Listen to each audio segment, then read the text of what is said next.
This is your Chargers linebacker, Daiyan, Henley, and you're tuning in with Chargers Unleashed.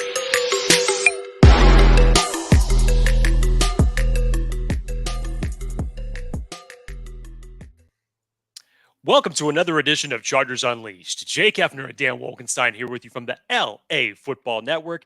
Today's show, of course, is being brought to you by Underdog Fantasy Sports, AG1, Aura, Mint Mobile, and Rock Solid Sports Memorabilia. If this is your first time tuning in the show, make sure to hit that like and subscribe button on YouTube. You can also follow us on Facebook, Twitter, Instagram, Spotify, and Apple Podcasts. Dan Wolkenstein's face says it all. Dan Wolkenstein, it is time to face facts. It is time for perception to meet reality. And unfortunately, it is time to admit the hard truth. The Los Angeles Chargers are not a good football team. Oh, this one's going to suck. This whole week's going to effing suck. I'm eating my feelings. I literally just got back from pickleball trying to smoke that green ball as hard as I can to get all of the stink off of what just happened against the Chiefs. But look, we're going to get into all of it. Wow. Welcome to Chargers Unleashed. We are live. You guys know how this goes. If you have any questions, thoughts, concerns, things you'd like to bitch about, we're all ears, and we're with you on this one. Leave it in the comments, and we will get into these. We love doing these live shows because it's a pulse of the fans and the voice of the fans all on display. For all of us to kind of take part in. And I don't even, I'm not exaggerating. After that loss, I went to my local ice cream shop. I got a double scoop. And then immediately afterwards, went to my local taco shop, got a massive burrito, ate my feelings. Middle of the night, had heartburn. Woke up, felt disgusted. Didn't help. What we saw yesterday was disgusting. That was, if the Dallas game wasn't embarrassing, I mean, the Chargers collectively said, hold my beer. I think what makes it worse is all of us knew what that Chiefs game would look like. What they needed to win, what was most likely going to happen, what they needed to contain. And at least the first half, the defense looked awful.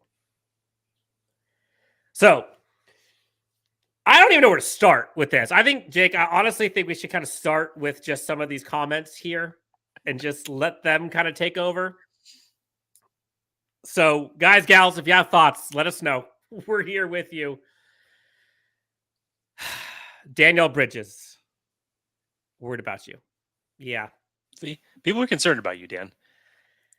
I thought last week's show was bad. After the Cowboys game, I had never seen that type of look, disgust, and just, take the air out of the balloon that was Dan Wolkenstein last week. In the last 2 minutes that he has been talking, this already has ousted his feelings, what they were last week. I can't take that. I cannot take this type of loss. It's one thing if you get beat by a good team and you played your best, but what the F are we watching?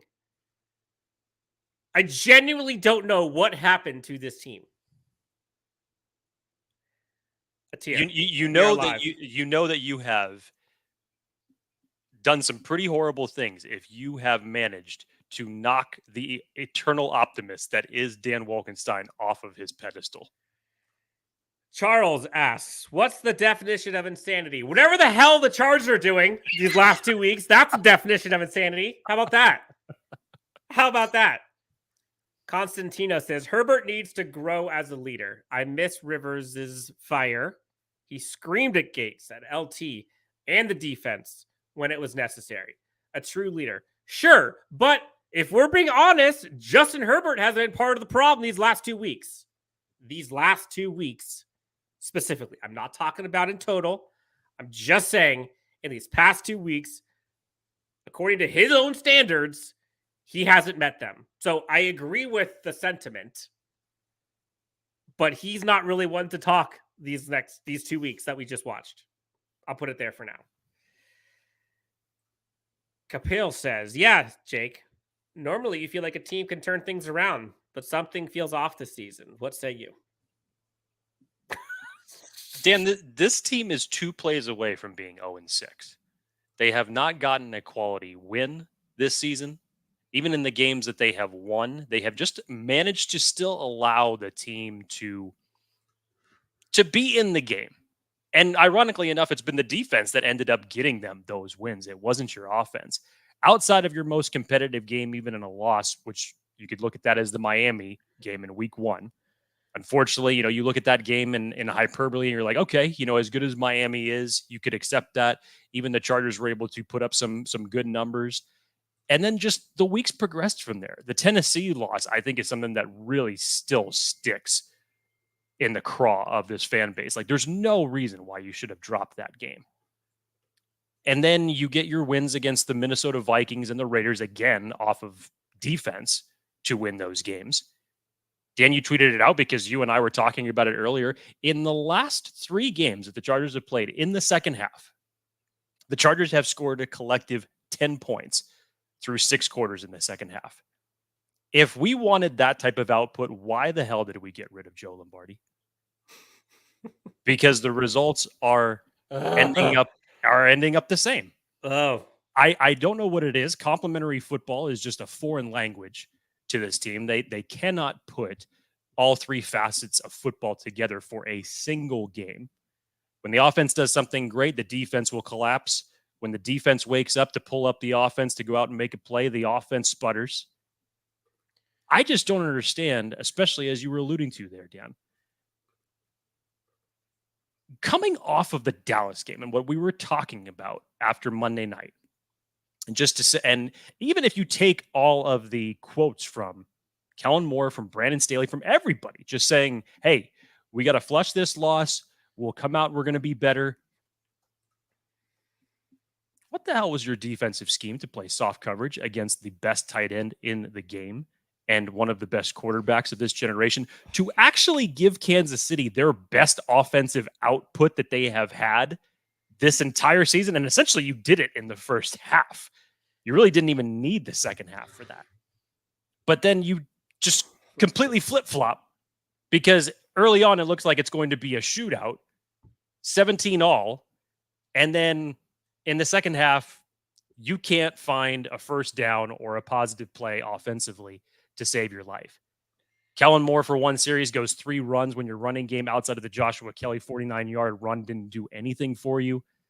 What Kansas City does best defensively is tip passes. They have more tip passes than any other defense over the last 2 years. that's coaching. And of course, That's coaching.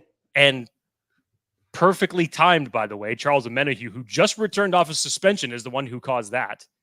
Then late in the game, special teams falters because the returning McCole Harmon comes back and makes a big gash on special teams, which has been a unit that's been pretty, if you want to say one bright spot for the Chargers, that unit, especially the way that J.K. Scott was punting the ball yesterday, that was actually something that looked good for a change. This is the problem. This is why this last 2 weeks span has been horrendous, is the guys that you expect and that you count on have faltered. And it wastes performances like what you saw from J.K. Scott, like what you saw from Cameron Dicker hitting a 55-yard field goal. When's the last time we saw that happen? Joshua Palmer went 5 receptions for 133 yards? No one's talking about that, nor should we. Darius Davis sighting. Hey, they're doing something with him. No one's talking about it because the first half, the Chargers are cheeks on defense. They have given Travis Kelce everything, and Kelce literally, single-handedly beat you as a Chargers team, and you knew it was coming. And I don't care if it's zone or man. I don't care if it's press or not. You don't let that happen. And it happened over and over again. There were 2 times where Kelsey goes off. One of them was for that long catch and run. Next play, touchdown. That was on third down, by the way. Then I believe the next series, Kelsey again, third down. Next play, touchdown. Travis Kelsey was on pace for like 600 yards at one point in that game. And the offense was okay in the first half. I thought that they were pretty aggressive. I thought that they were throwing deep shots, which was good. You saw a Quentin Johnston catch. Oh my gosh, are we going to? Nope. Ghosts after that.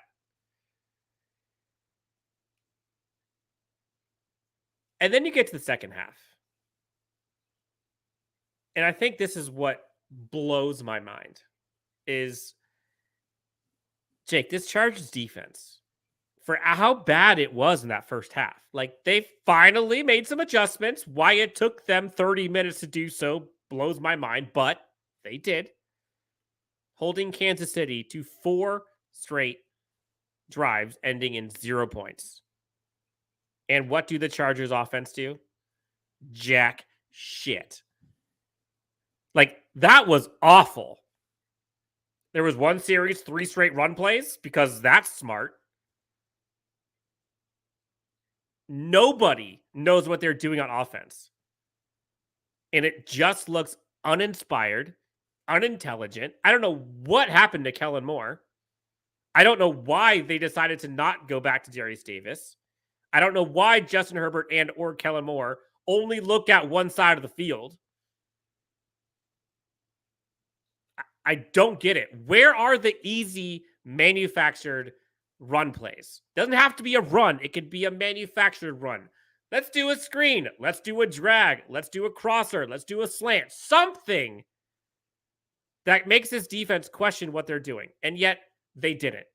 Over and over. And then the one drive. They get down in the red zone, of course. Blows up in the air. Interception. Of course. Eric Kendricks gets called for that pass interference in the end zone, which is such a BS call. But we knew that was happening in this. It always happens in Chiefs games.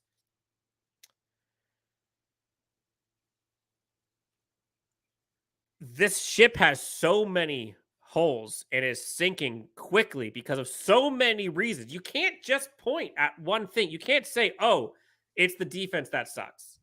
Or, oh, it's the offense. Or, oh, it's special teams. Or, oh, it's coaching. Or, oh, it's the roster. Or, oh, it's injuries. It's all of it. And on top of it, the guys that are making the biggest checks aren't worth it right now. They're just not. They are not living up to the paychecks that they earn. I'm sorry. That was a rant. I apologize. I'm in my feelings right now. Go ahead, Jake.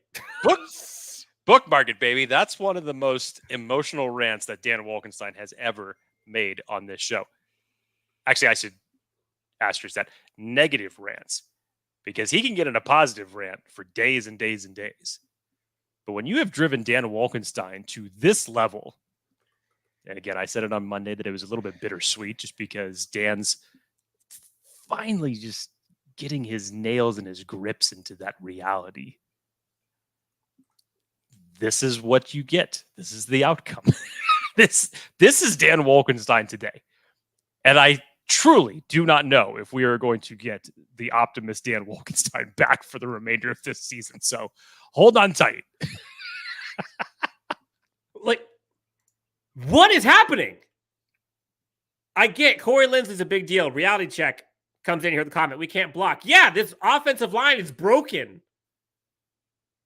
And when they do block, what are we doing? What play calls are we doing? Like, it blows my mind how bad the offensive line looks. And not necessarily all game, but in the biggest moments. And that's the part that this team can't find a way to fix, Jake, is they blow it in the big moments. They crumble under pressure. Aside from the Asante Samuel Jr. interception, and aside from the Eric Kendricks forced fumble, show me a defensive stand in that first half. You won't find it. Won't find any. Again, the defense played pretty darn good in that second half, all things considered. Yeah, there were some stupid-ass plays, that picket fence that gave Patrick Mahomes the first down on the run, like 3rd and 16. Insane. But still, they ended up forcing a punt that drive, so no harm, no foul. Where is Joey Bosa? Where is Derwin James? Where is Michael Davis? In this game, where was Khalil Mack? In this game, where was Tuli? I think he had one play. Eric Kendricks looked pretty good. I think Dean Marlowe had a pretty solid game. The Chargers stars went dim in back-to-back games against good teams. And that's what it boils down to at this point, Jake. Largely over Brandon Staley's tenure. I would say Miami game excluded. Chargers don't beat good teams, and they're competitive against average or below teams. So what does that make them? Until they show otherwise, what does that make them? Exactly. And it sucks sitting in this chair and having to listen to the mainstream and all of the talk and all of the rhetoric that goes out about this franchise. Dan said it on Tuesday's show. They've done this to themselves, and that's collectively. There is so much blame to go around as it relates to where this team is sitting today at 2-4. Herbert bears responsibility. Offensive line bears responsibility. The lack of the run game bears responsibility. Coaching, head coach, offensive coordinator, defensive coordinator, everything alike bears responsibility right now. Real quick, Jake. Jeremy L. says Herbert isn't guarding Kelsey. No shit, but Herbert also isn't throwing touchdowns. And he's missing guys. He's throwing picks. He's missing progressions. He's not coming up large when he needs to this season. He's just not. And that's okay to admit. Doesn't mean he's a bad quarterback. It means he's in a funk right now, and he's not performing to the $50+ million contract that he has. That's not false. That is a fact.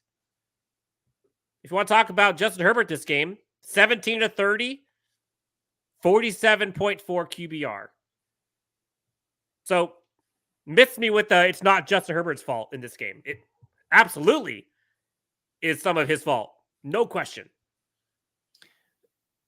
Yeah, from that, I want to jump to I don't know if it's a weird disconnect or discourse or whatever it is, but you have Brandon Staley at the podium talking yesterday in terms of the coverage played in Kansas City game. And don't mind me. I'm going to be eating a chocolate bar because it's going to keep me from saying stupid stuff tonight. So I apologize. I'll mute while I'm chewing.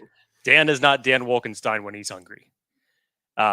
Anyways, Staley's asked questions about the coverage that was played in the first half and basically just alluding to why did you play so much zone?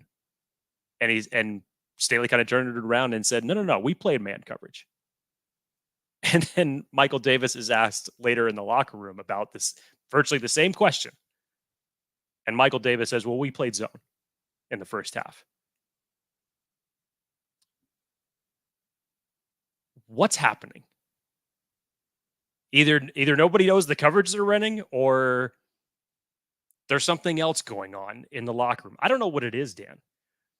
And I get the message just as a group, as a unit, what Brandon Staley has to say for this next week in terms of moving on, going to the next game, trying to get this team aligned and correct.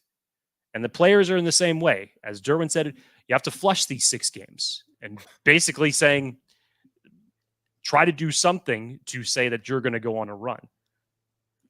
To me, this is kind of that old saying where if someone shows you who they are, believe them. You're 6 games in. You've registered 6 games with multiple trends, both offensively and defensively, that are not good. And I'm sorry to say, and I know that the Chargers do this every year where they find some part of the season where they're able to string 3 or 4 wins together. But Dan, look, this is the Chargers' remaining schedule on the season. This coming Sunday Night Football, they are playing against the Chicago Bears. I said it to you. Does anybody guarantee, even with an undrafted free agent quarterback for the Chicago Bears who just won his first game this past week defeating the Raiders, does anybody think that it's not possible that he could lead the Chicago Bears to beat this team the way that they're playing right now? Who knows? After Chicago, you get the New York Jets, which we know what they are about. And when it comes to good defenses, the Chargers have not been able to put anything together, regardless of who's at quarterback, regardless of how nullified that offense may be now that Aaron Rodgers is not there. Defensively, they could take that over. I'm talking about the New York Jets. Next to the Detroit Lions. You know what they're about. Outside of their fumble in Baltimore yesterday, they can put up points. Can the Chargers contend with them the way that their offense is playing right now? You then have Green Bay after that, Baltimore after that. New England, for whatever you want to say about Mac Jones, is probably accurate, but Bill Belichick is still a damn good defensive coordinator, and his defense still comes to play every week, regardless of what his offense does. Just beat the Bills. Then you get your divisional games, 2 in a row, Denver and the Raiders. Remember, the Raiders almost beat you, and Max Crosby feasted in that first game. I wouldn't put it past it that just don't automatically think that that's going to be a win. Divisional games for the Chargers are always tough. And you said the Raiders real quick. Yes.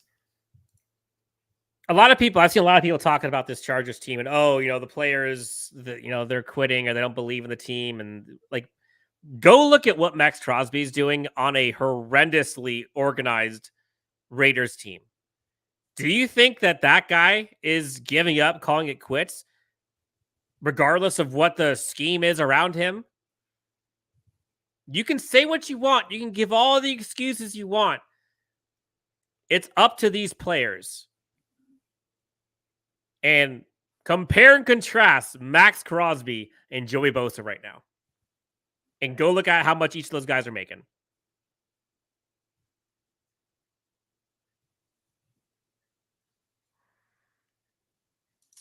Anyways, moving on. Then you get week 16, Buffalo Bills. Week 17, once again, Denver Broncos. And then, of course, you finish against your arch nemesis, the Kansas City Chiefs. And Dan, I'm not saying that just to take up every one of those games as an L. But what I'm talking about now is you've got 6 games under your belt. And even the wins that you have are extremely close, 2 plays away from being losses. This sample size through 6 games, what translates from that to tell you that all of a sudden that they're going to go on this run and somehow make a playoff push in a contended AFC? And in my opinion, I don't see it. Unfortunately, I don't see it. And it's really lame. It's really lame to talk about those type of thoughts sitting here at the end of October when you'd like to be in contention and be talking about the playoffs and have this good conversation string out to the end of December. Dan, I mean, what proof do we have? You're confident enough that you say that you have this team finishing 9-8. I still don't think that that's good enough for the playoffs in the AFC. So I think that they would end up missing it with the 9-8 record. But show me something. Give me some positive light. Give anybody any positive thing that you could hang your hat on right now to tell you that next week is going to start a run. And this team is going to be able to contend with any one of those teams that I laid out for you. Most notably ones, obviously, Green Bay and Chicago, you would probably lean more towards the W. But all those other ones, I don't. It's just insane. It's insane. Nick says, let's get through some of these comments real quick so we can catch up. Nick says, and there's a ton of these, so I'm going to try to go a little rapid fire here with you, Jake. Nick says, seems like it's easy to blame the offensive coordinator. He's talking about Kellen Moore. Maybe the problem is not the offensive coordinator. I don't think it's just Kellen Moore's fault. The thing about the Chargers right now is that there are multiple problems. There is not just one problem. The offensive line sucks. Justin Herbert's in a funk. They're not using the speed and some of the weapons that they have. Their run game is non-existent. They don't have a center. Quentin Johnston isn't being used at all. They're running it 3 straight times. They're scoring 0 points in the second half. It's a collective bleep show at this point on that side of the ball. And I'm not necessarily saying that he is part of the problem, right? That he's part of the solution. I mean, I think that he could still be part of the solution, but right now, he's not. Like, the offense over the last, 3 weeks has gotten worse and worse and worse. Whose fault is that? You're gonna blame Brandon Staley for that too?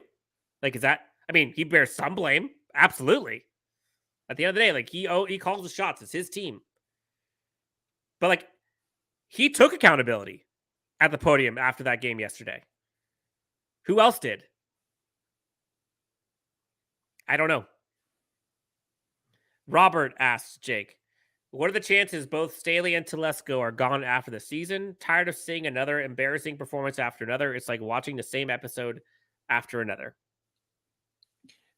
I totally understand the last part of this right here. We've seen this movie before. Dan, I was sitting right next to a buddy of mine watching the Chargers game yesterday when it was 3rd and 18 for the Chiefs.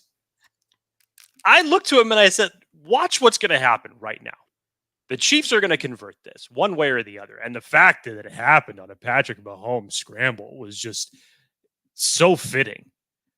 But we, as a fan base, anybody who watches this team long enough, you know what's going to happen. When we drive things down to the wire, there's a reason I say I call the cardiologist for having to come over and watch me on Sundays, because collectively as a fan base, our blood pressure goes through the roof having to watch this team. It seems like it's been decades that this team has been in way too many one-score games. There's that stat, Jake. The last 10 seasons, 99 games, they've been in one-score games. 99 times. Yeah. That's wild. Most in the NFL. That's a wild stat. 56 losses, also the most in the NFL. Getting to the first part of this question. And in general, I don't like talking about this outcome at this point. What I can tell you is, will the Spanoses move on from Staley midseason? No, they will not do that. They have never been that organization, so I understand that everybody who is clamoring for that, don't hold your breath. It's not happening in that time frame. However, what I did say after the debacle in Jacksonville, and after it was reported that Brandon Staley was coming back, I did say that if the Chargers were not able to succeed this season, that Staley and Telesco's fates should be intertwined. And that if you did not end up making the playoffs, that it was probably a good idea to consider a number of changes from the front office down. I've been on record. This team needs to make the playoffs and get to at least the divisional round. I don't even think that's a hot take. I think if that does not happen, I don't foresee the Chargers keeping either of them.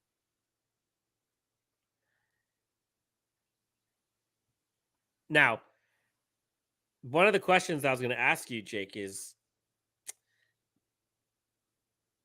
they're 2-4. It's a bad football team right now.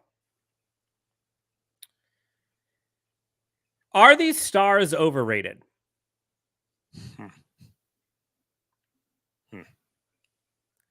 Talent only takes you so far, Dan. But even that. No. I'm legitimately saying that. Talent only takes you so far. Dan, we've been talking about the Chargers being a talented football team, one of the most talented football teams in the league for almost 20 years. But are they? That's what I'm saying is, are they even as talented as we think? Is there talent on their team? Yes. Is it playing up to what they should be playing like? No. And of course, there is intangibles in all of this, because it's a weird transition to see what the biggest problem of this Chargers defense was last year in the run game, to then flip it all the way over into the secondary, where they now have the league's worst pass defense in the league. And again, defensively, collectively, they just can't seem to get into even the midpoint, Dan. Like we said in the offseason, if you just get us to the middle of the pack collectively as a defense, then this offense can work and it could take you places. But the Chargers can't even get there. And I don't see any adjustments being made. So regardless of what you want to say about talent and overrated stuff, I get all that. If you want to say that they haven't lived up to expectations because of the name that's on the back of the jersey and the price tag that's in the bank account, yeah, I'll go with you on that. Like I said, talent only takes you so far. But you look at that intangible factor. Is Patrick Mahomes still Patrick Mahomes if Andy Reid is not the helm? And I'm not saying that Patrick Mahomes would not be a good quarterback. I'm simply saying that would he be this dynamic elite player that was basically given full autonomy to run his offense in a schoolyard playground manner, to basically improvise anything with his Hall of Fame tight end? Would any other coach allow their quarterbacks to do that? I don't know any other coach that allows them to do that. But my point is, it's putting your best players in position to win and what they do best, to go out and make a contribution to your team. That is what the great coaches do with their players. And that is why those quarterbacks are at the top of the list. Tony Franco asks, why are the corners playing 10 yards off the ball? I don't understand. Me neither. You would have thought that lesson would have been learned after Dak Prescott goes 11 for 11 when targeting CeeDee Lamb and Brandon Cooks when you play soft coverage. But apparently that lesson wasn't learned when you're going up against the best tight end in the league. There's a couple things that are given when you go up against the Chiefs. Like, number one, Travis Kelce's going to eat if you let him. Number two, Patrick Mahomes like a god. Like, the guy is just incredible. Like, you have to give him credit in that respect. Like, he is that good. And number three, with that, they live in the extension of plays. Almost all of their biggest productive plays come when they're extended, when it's broken down, when they're just playing backyard football. And this is like Chiefs preparation 101. And what I saw, especially that first half, is the Chargers secondary and linebackers at times, they're in coverage, just stopped. Like, they just stopped covering. And it was then when Kelce kept getting open. It was then when guys like Mecole Hardman at the end got open. It's then when she gets, like, it blows my mind. And I'm sure, like, I genuinely think, I honestly think there's no way this coaching staff did not talk about this leading up to this game. Like, there's just no way. But how those players and coaches did not get on the same page and did not execute that, and then to continue to not execute that when they saw it happening to them in that first half, is so crazy to me. So crazy. Kapil says, yeah, the vibe of the Chargers felt different this week. Like, the belief was gone. I don't think he was wrong. Tony says, Jake, is Austin Ekeler's age showing with all the injuries? Do you think it's age? I don't know if you could pinpoint that. We know how tough Austin Ekeler is. He's pound for pound one of the toughest guys on this team. I think it's a compliment of a lot of things. The Chargers' offensive line outside of the Joshua Kelly run just Just look at it. Even since Austin Ekeler has been back, they have not been able to run block at all. And the biggest reason on why maybe you could say one of the biggest reasons that the Chargers offensive is sputtering right now is because defenses are loading the box, and they know that if they need to rush, they only need to rush 4, and they're still going to be able to crash through. So you take it from daring Justin Herbert to beat you with his arm, or you're going to load the box to run.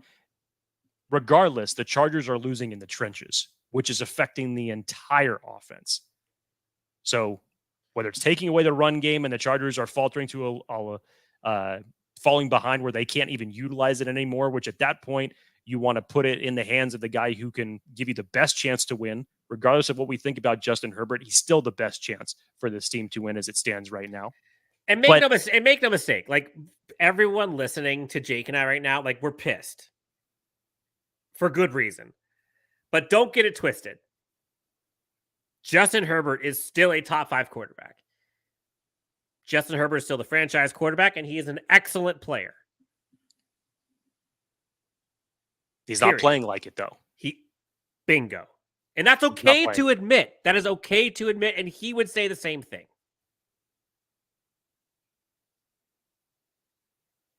Atticus says, nobody looked like they were having fun playing football. I wasn't having fun watching it either. Not going to lie. Brad says, Herbert will snap out of it and go savage mode. We got people talking about Jim Harbaugh in here. Jake, thoughts on him? Michigan's under the cheating investigation right now. I don't know how slam dunk I would consider that as an option right now. Look, I know that we're all up in our feelings about right now about the next head coach. Don't know who all is going to be available for that right now. So again, buckle up and try to enjoy the little pieces that you can of this season. I genuinely believe, and I think this is the right decision. I don't think that they make a coaching change or anything like that until they're eliminated from the playoffs. I think they're going to let this play out this season, give Staley and company what they told them they were going to get. This is year 3. When that mathematical elimination sets in, if it sets in, I hope it doesn't. But if we get to that point, then I think something happens. And is it, again, like, we're pissed off right now. But to put it in perspective, they're 2-4. They've got 11 games left. There's still a lot of football ahead of them. And we've seen worse than 2-4 make the playoffs before. It could still happen. Like, this team theoretically could get their mojo back. I don't know what their mojo is, but they could get their mojo back. They can go on a run. They could win, 7-8 games. Make the playoffs. And all of this is like a crazy horror nightmare that is no more. Go into the playoffs, riding a high just like they did last year. Like, it could happen. But they've got to start doing something. And I asked this to you, Jake, and to everyone watching, listening. Like, let me know what you guys think. I asked this on X yesterday. Like, genuinely, and I want honest answers here. Like, what do you think that this Chargers team can do tactically to turn this season around? Like sure. Oh, Justin Herbert can be better. Well, no shit. Like, we know that. But like, what needs to change that can improve this team and turn this season's team around?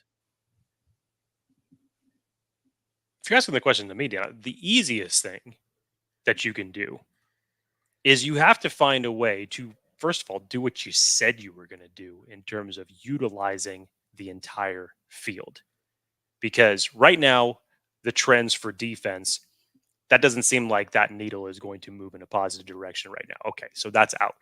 So how do you improve as an offense? Well, obviously, number one, your pass blocking needs to be a hell of a lot better. If Corey Linsley is able to return, there's been no indication of that. Hopefully, from a health standpoint, he is okay. And I don't know any semblance or indication of saying that he is going to come back this year. But if he does, it's proven how much the Chargers need him. So even if you don't end up getting him back,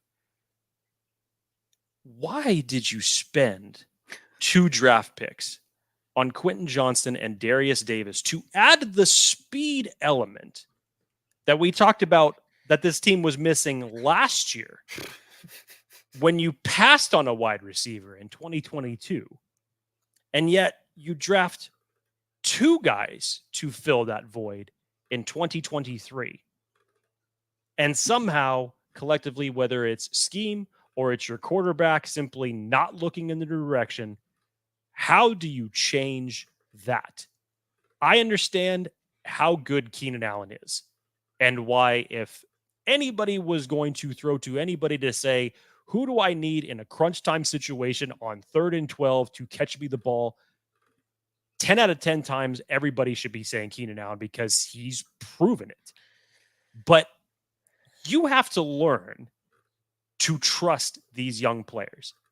Even if the original plan was to develop and bring along Quentin Johnston and Darius Davis progressively throughout the season, things have changed. Even if they fail, let them fail. Look what happens with rookie quarterbacks. You just throw them out there. Trial by fire.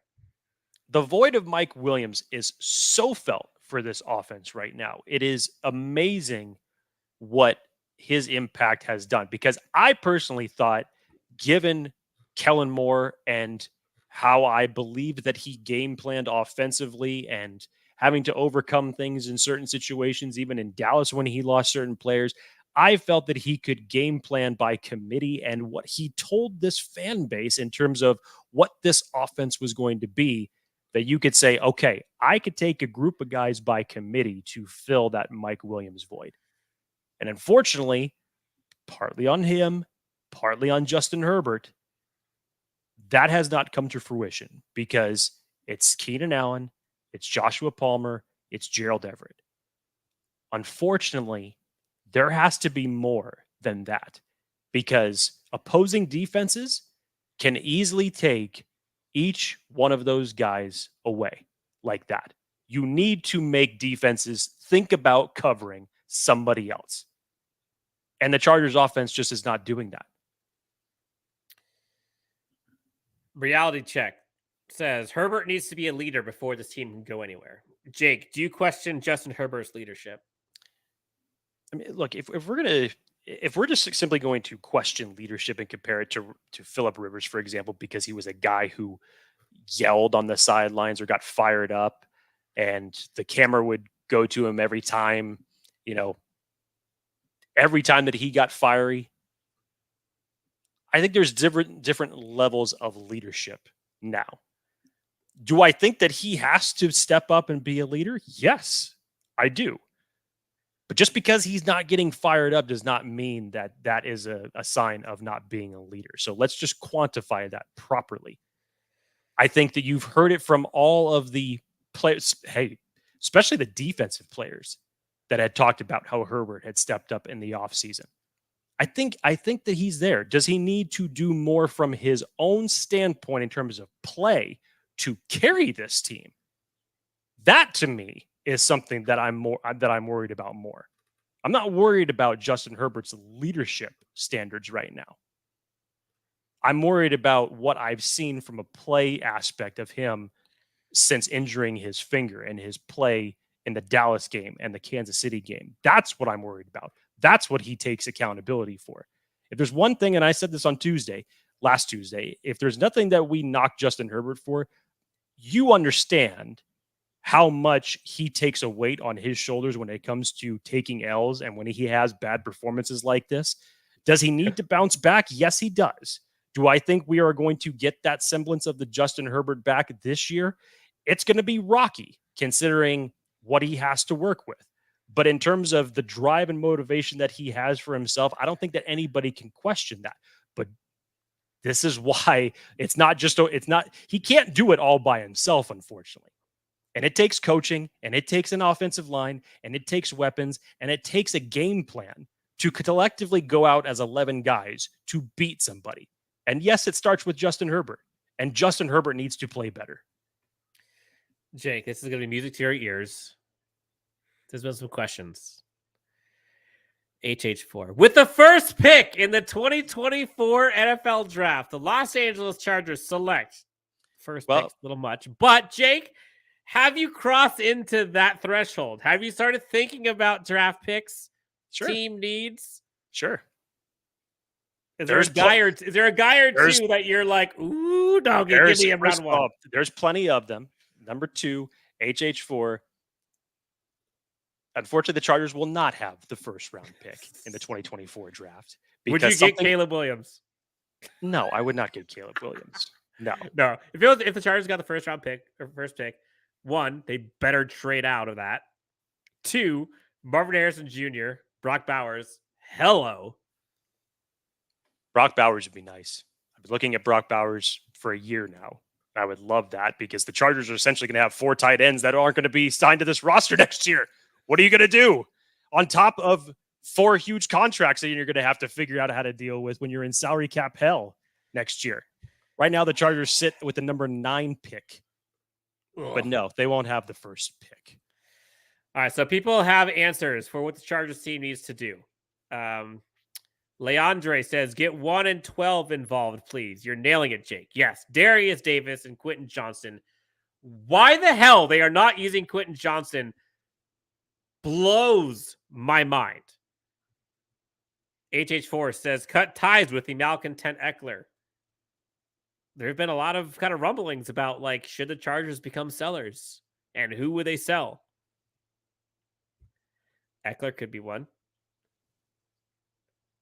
2 Cardinals says, to turn the season around, open up the offense. Wide receiver screens, deep ball, multiple receivers, not just Allen. I'm all about that. Yes, please. Chev says, maybe QJ is just not open. Not true. Go back and watch that game against the Chiefs. He was open. There were like 3 or 4 where he was wide open, and he didn't even get looked at. Corey says, the biggest thing outside of coaching would be the players playing hard and for each other. Players hustling, playing smart with passion. This team just needs to be collecting a check. I will say this right now in terms of this question. I want to make something clear. Do I believe that the highest paid players on this team actually give a damn about what's happening right now? 100% they do. I truly believe that based off of their character and what they have shown from a team camaraderie standpoint previously. But you look at a guy who this fan base really gave it to for 3 years straight in Kenneth Murray, who is essentially playing for a contract because his contract is up after this season. Shout out to Keenan. One of the bright spots of this defense, and is basically shut everybody up from what the discussions were about. Would you ever have thought that you'd be like praising Kenneth Murray and down on Derwin, Mike Davis, Khalil Mack, Joey Bosa? Like, the run defense, honestly, interior linebackers, like that's been a bright spot. Don't look now; they're a top 10 rush defense right now. I'm not talking about the passing defense, but rushing, top 10.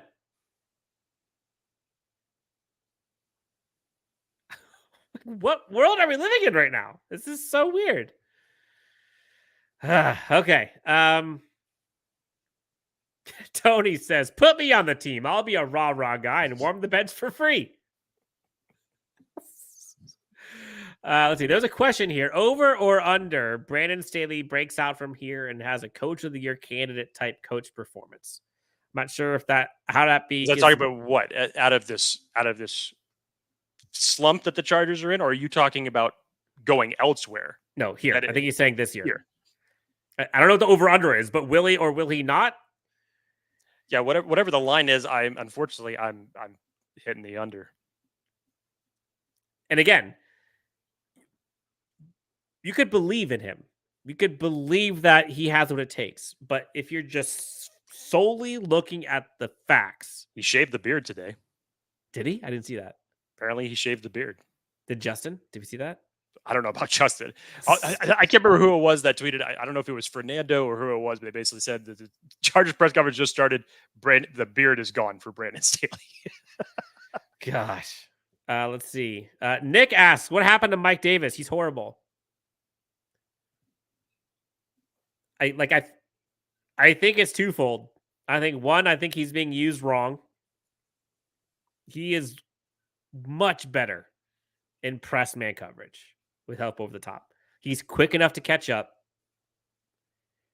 but he's always playing off. Like, he's not quick. That's not his game. That's Asante's game. If you're going to play off man coverage, I'd rather it be Asante. Why they're both doing it blows my mind. So, Jake, where do we go from here? Like, I feel like we've already said this question, Dan, 3 times on this show. Once, obviously, was last week after the Dallas debacle. And then the first time was when the Chargers started 0-2 to start this season. How many times are... I thought that it was an interesting quote, too, that Brandon Staley said today when he says, we need to reset. Which could be construed in a few different ways, depending on who's listening.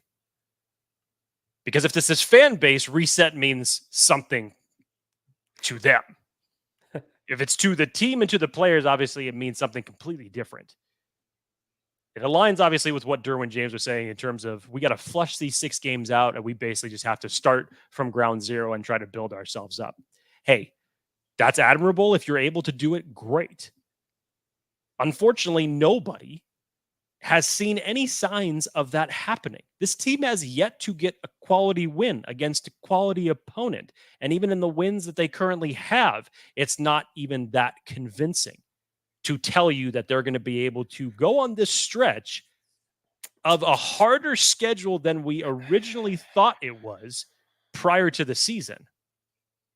And somehow this is going to bring us to playoff contention. I don't think that whether Corey Linsley comes back, Jalen Guyton or Tito returning to this team, I don't know. I can't say that would even be enough, really. Chargers make a move at the trade line. Who knows? I don't know who they would possibly trade for. There's a number of positions that you could to obviously get better. But I really don't know, Dan. It is a huge question mark right now. And it's like the question mark is just teetering on just like collapsing downwards. It's really that close.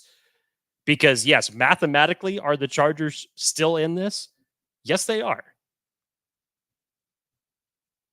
But the perception is the reality now. Everything that we've seen, whether you're looking at stats, whether you're looking at it just as a casual observer, this Chargers team has underperformed. And as we sit right now on October 23rd, they are not a good football team and they are not a contender for the playoffs. Brian Scott, shout out. Thanks for the contribution. I had a dream.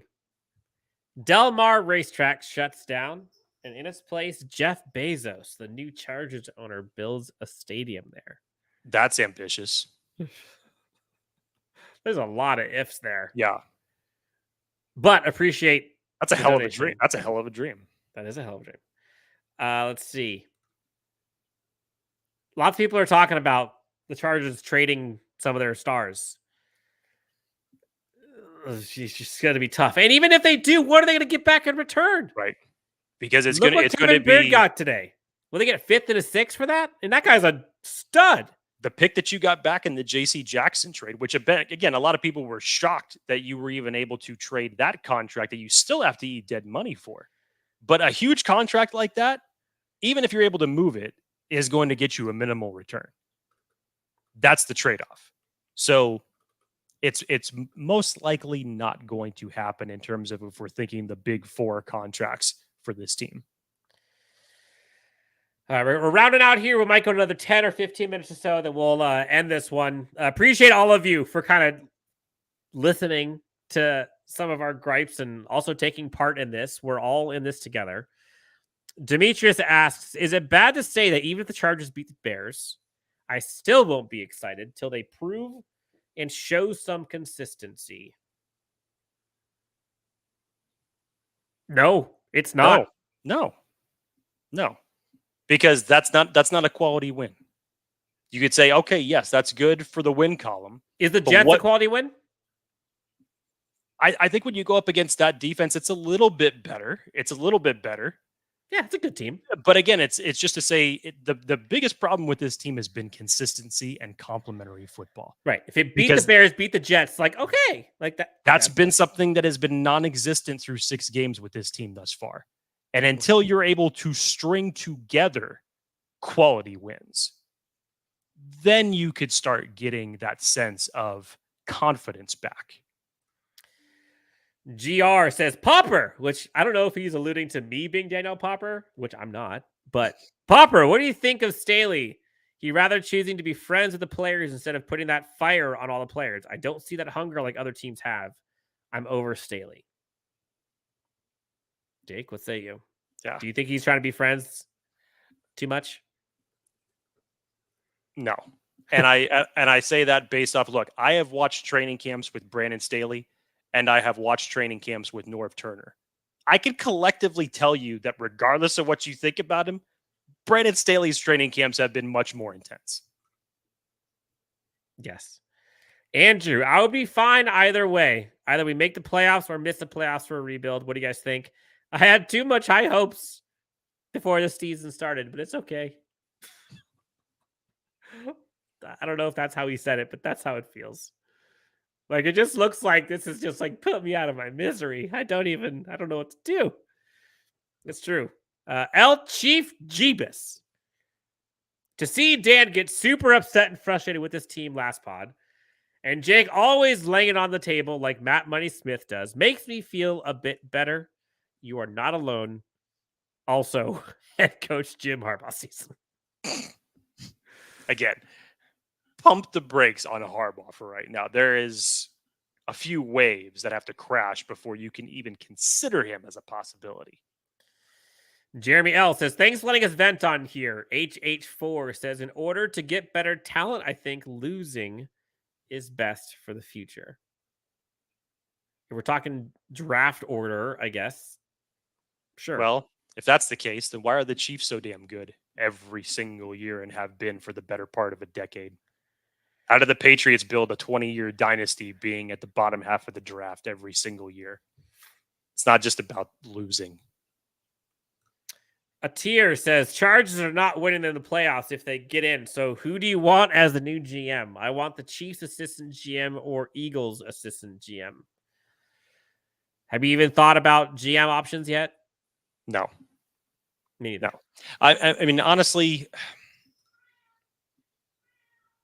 there's a list that you would probably go on. And when we go back to think of what the days were like when it was AJ Smith and then decisions to come to Tom Telesco virtually at that point, obviously he was in Indy, but does anybody remember the list of the GMs that were available at that point in time? I don't. And it would just be interesting to see, because of the direction that the Spanos family took in order to acquire Staley to pair with Telesco. What would be your vision in this circumstance? There's a lot of ways that the Chargers could possibly go in this circumstance if it ultimately ended up to that. But I would assume that anybody would basically come in, the pitch would be, hey, how the hell are you going to make this team from a personnel standpoint worthy of contending in the playoffs? Corey says, also, thank you guys for being honest about this team. So many other podcasts spew the BS, hopeful stuff, and what is good. I respect your honest takes and passion on the atrocity that we call the Chargers. Look, like I am a positive guy, and I try to stay optimistic when I can. And there were some things that were positive to take from that game. Like, there were. And we talked about them briefly. We talked about Joshua Palmer, J.K. Scott, Cameron Dicker, Joshua Kelly. Like we talked about those. We talked about the run defense.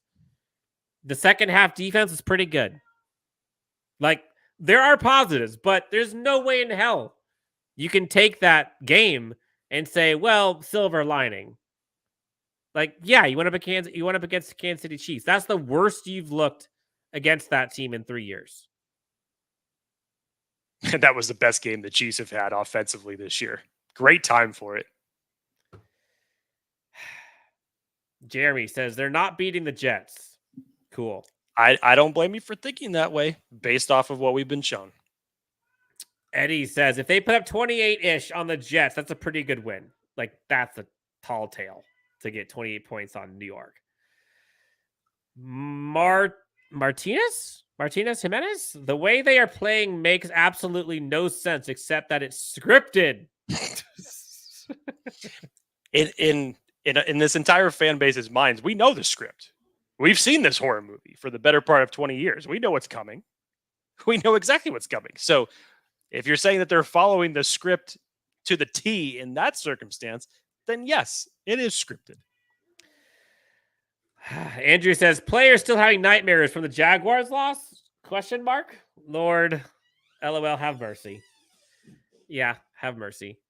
For folks who are just entering the chat, please be sure to hit that like and subscribe button. Also, my daughter wants to make an appearance. Come here. Let's talk Chargers together. Come here. You want to say hi? Can you tell them what you think about this Chargers team. What do you think? Do you say go Chargers? Dada. Yeah, let's go. Say let's go. Can you say let's go? Dada. There we go. Good enough. Okay, thank you, honey. Look, at the end of the day, this Chargers team needs to be better. Like, they just have to be better. There's no question about it. And that's players, that's coaching staff, that's GM, the water boy or gal, like everybody. There is no cohesion. When the offense does well, the defense sucks. Vice versa. When they both do great, special teams is an atrocity. They just don't have any semblance of cohesion. And no consistency. And no complementary football. That's 3 C's. Cohesion, consistency, complementary football. People were talking about bringing Bill Belichick in. Honestly, I don't know if he would make this any better. They already said that he signed that contract. Even if he didn't. Like, that's kind of that's like the old era. I don't know. I mean, 2 years ago, I'd been like, oh, hell yeah. Like, all right. He's been doing wonders for Mac Jones. Yeah. Maybe he taught him how to do the gritty. Who knows? Look, this is tough. People are talking about getting the Spanos family out. Demetrius says, I understand Telesco isn't Howie Roseman, but I have to believe there's had to have been some home run hit trade like moves could be passed up on for whatever reason. Look, I don't disagree with this. I think that there are certain moves that maybe the Chargers should have looked at. I mean, at any point. And now we can go back years and look at any one of those scenarios. There's plenty of moves that us sitting as armchair GMs could totally make. I don't know how many times that we said it before the draft that the Chargers needed a blocking tight end, or that the Chargers needed to add a little bit more safety depth before the season started. Those have come back to really bite them in a weird way right now. So there's plenty that you could do that for, I'm sure, for every team. Would I have wished that the Chargers would have called up the Jets for McCole Hardman? Yeah. For that contract and a low risk move like that, and you allowed him to go back to your division rivals? Just see what he does against them. Sure. Yeah. Sure. It's easy to take those away like that. And I'm not discrediting it. I'm not saying that it's not true. But he's not the only one that's missing out on opportunities like that. But you look at some of the moves and just like what Philly has just been doing and what Kansas City continues to do, hell, even just through the draft. This is why they are the two best teams, maybe outside of San Francisco, because San Francisco's right there too when it comes to building a good football team. But again, it's a perfect storm with all those three because it's personnel, it's drafting, it's free agent moves, and it's coaching. Speaking of Niners, Tara says Vikings are up 19-7 on the Niners. That win looks better. I don't think it does. Not so much. Not so much. Even in a game where Justin Herbert went off for 400 yards, you still almost lost the game by this much. I don't know how much better that looks. Jeez. Tony asks, should we have waited till the end of the season to pay Herbert? No. Thank you. No. Look, do you think that people were asking that question about Joe Burrow when his team started the way they did right now? No. Okay. When you have quarterbacks with these type of talents, and I'm talking about the Lamar Jackson of the world, I'm talking about the Joe Burrows of the world, I'm talking about the Tuas of the world, and I'm talking about the Herberts of the world. When you have talent like this, you understand how hard it is to find a quarterback. And when it comes to those three paying, what's everybody in my, I mean, anybody got any rough numbers as far as what the contract is going to be for Tua when they ultimately sign him? It was better for the Chargers to be first in that circumstance. Remember what Derwin James signed for last year and then what the safety market ended up creating for itself? It's always better to be first. You can never predict the future. So, no, I don't think that the Chargers should have waited for Justin Herbert's contract. All right, Jake, we're rounding this out. Again, if you have not already done so, please hit that like and subscribe on YouTube. Helps us out a ton. So what's your mindset right now going into this week against the Bears in prime time? Hold on tight. To what? Like what do you like? So whatever you can grab that's going to make yourself feel better. All right. Hug your family, hug a loved one. In Dan's case, he's got a chocolate bar. In my case, I'll have an alcoholic beverage. Just grab something and hold on, because there's still an NFL season left. I know most of us wish that it could be over tomorrow based off of what we're all feeling. But just hold on, and we'll see where the road takes us.